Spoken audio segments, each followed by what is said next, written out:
guys, it's Kristen, and today in honor of the spooky month of Halloween, I have a really fun video to share with you guys. I will be ranking the legendary Halloweentown movies from worst to best. Obviously, my list is not the end-all be-all, so leave a comment down below and let me know how you would rank this franchise. Halloweentown is a Disney Channel original movie series that has 4 films in it that were released between 1998 and 2006. The story proposed that supernatural beings like witches and goblins and ogres and vampires and werewolves decided to create their own little universe called Halloweentown to separate themselves from the mortal world because they were tired of being feared and persecuted. In the story, we specifically follow the Cromwell Piper family, which is a half-witch, half-mortal family. You have Aggie Cromwell, played by the late Debbie Reynolds, who is a very influential and powerful witch within the Halloweentown community, and she has a daughter named Gwen who married a mortal and went off into, the human world and left Halloweentown and left magic behind. She has 3 kids, Marnie, Dylan, and Sophie, played by Kimberly J. Brown, Joey Zimmerman, and Emily Rosk.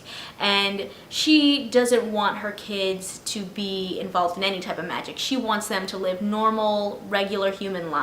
So at the beginning of the movie, they don't really know anything about their magical heritage, and as the series goes on, not only do they learn about it, but they master it, and led by Marnie, they end up saving both Halloweentown and the mortal world on numerous occasions. There's so many great messages in the Halloweentown franchise, from self-discovery to self-acceptance to not judging a book by its cover to discussions on classism to the power of family and so much more. We also get to see some familiar faces pop up in the Halloweentown franchise, including Lucas Grabeel and Olesya Rulin from High School Musical, Summer Bishop from The Magicians, Finn Wittrock from American Horror Story, Christy Wu from Buffy the Vampire Slayer, and more. Now let's get into the rankings. To start off with number 4, we gotta go with the final movie in the series, Return to Halloweentown. In this film, we actually get to see something a little bit different than I feel like they've done in other Disney Channel properties,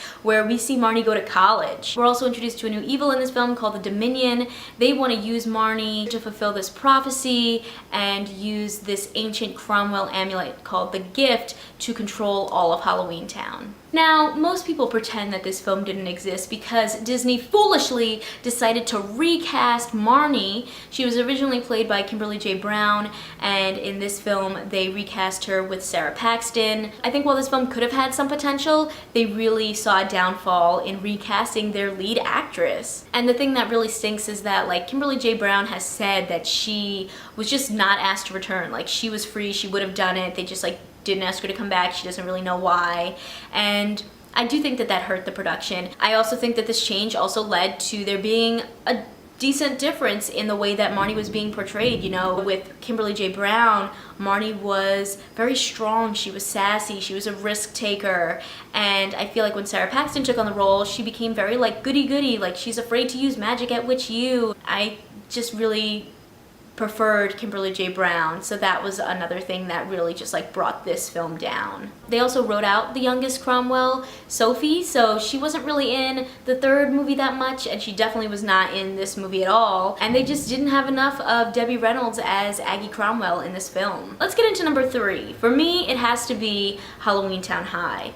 So this movie takes place 2 years after the 2nd movie, where Marnie has, using magic, permanently opened the portal between Halloweentown and the mortal world. With the portal open, Marnie has this great idea to sort of start an exchange program where they would bring some students from Halloweentown to her regular mortal high school to prove that humans and monsters can live together in harmony. In the midst of it all, Marnie ends up bargaining with the Cromwell family magic and dealing with the Knights of the Iron Dagger, who are a knighthood that is ready to destroy anything that has to do with magic. Riding off of the success of High School Musical, this is where we're introduced to Lucas Grabeel and Olesya Rulin as new students from Halloweentown coming to this mortal high school. Lucas's character, Ethan, again comes back in that 4th movie, but he in this film is specifically being used as a pawn by his father, who wants to control the Cromwell magic and also just wants to keep everything separate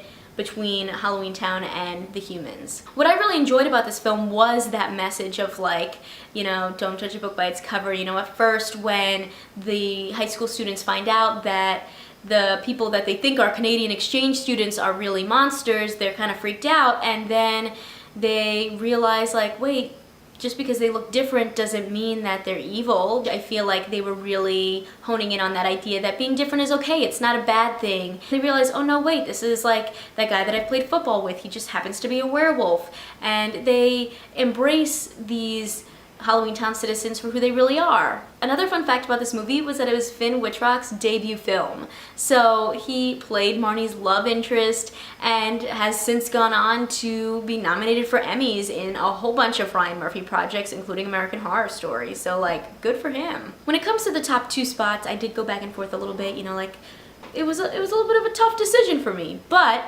ultimately for my number 2 choice, I had to go with the OG Halloweentown. This film came out in 1998 and really introduced us to the Cromwell Piper family. We got to meet Marnie and Dylan and Sophie and see how their mom, Gwen, was like completely against Halloween. Anything magical, anything fun, she was not about it. And then you see, you know, their grandmother Aggie, who really wanted the kids to embrace Halloween. Marnie ends up overhearing this conversation where she learns that 1, she's a witch and she needs to start training ASAP, and 2, people are disappearing in her grandmother's hometown and she needs help.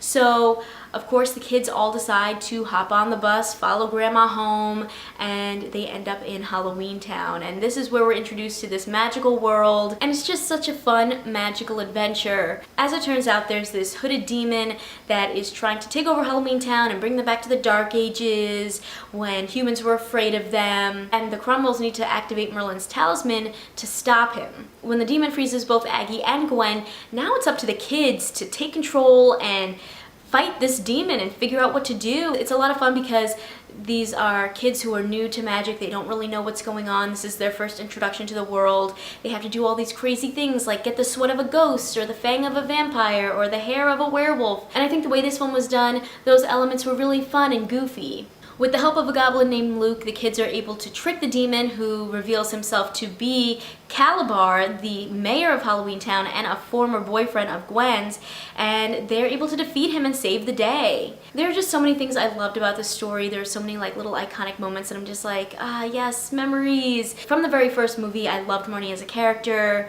I loved how the grandmother Aggie had this bag that was kind of like a Mary Poppins bag. She just had everything in it and it never was empty. Even the jack-o'-lantern that's in Halloweentown. Just thinking about these things, it just brings me back so many great memories. The reason I brought this film down to number 2, like it was close, like I was going back and forth, but I think this film has a little bit more of a simpler storyline. I think it's, you know, a very friendly, lighthearted children's film, whereas I feel like some of the other sequels do get a little bit more action-packed and there is a little bit more going on there. So while I love this film, I made it number 2, which takes me to our number 1 spot. I went with Halloweentown 2, Calabar's Revenge.